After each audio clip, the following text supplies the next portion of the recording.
अहिलेसम्म चाहिँ है कोही पनि यसरी हेयर गर्दा गर्दै मेकअप गर्दा गर्दै कोही पनि आर्टिस्टहरू रुनुहुन्न होला है, रुनु भएको छैन र तर मलाई चाहिँ दुईजना दिदी बहिनीले एकदम रुवाउनु भयो है। हाम्रो चाहिँ दिदीले कस्तो रियाक्सन गर्नुहुन्छ भनेर हामीले चाहिँ भिडियो बनाउँदै थियौँ, तर उहाँको दिदी चाहिँ आउनु बित्तिकै हेरेर बहिनीलाई बेहुली भएको हेरेर रुन थाल्नुभयो क्या।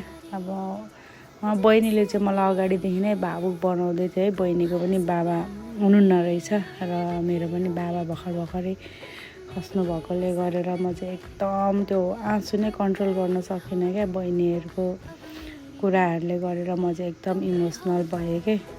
अनि बहिनीहरूले हँसाउनु थाल्नुभयो, तपाईँ त रुनु पो थाल्नुभयो भन्दै, अनि एकछिन रुएर उयो गरेर हाँसेर अनि फेरि लु तपाईँले त हामीलाई नै रुवाउनु भयो, फेरि अर्को भिडियो बनाऊँ खुसी भएको ल भन्दै फेरि हामीले अर्को पनि भिडियो फेरि क्लिप गर्नु लगायौँ जबरजस्ती है।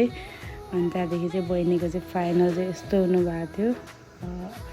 बहिनीहरूलाई सम्झेर चाहिँ कस्तो मलाई नै मै भएको जस्तो फिल भयो क्या, कति नराम्रो लाग्यो। अनि आँसु नै कन्ट्रोल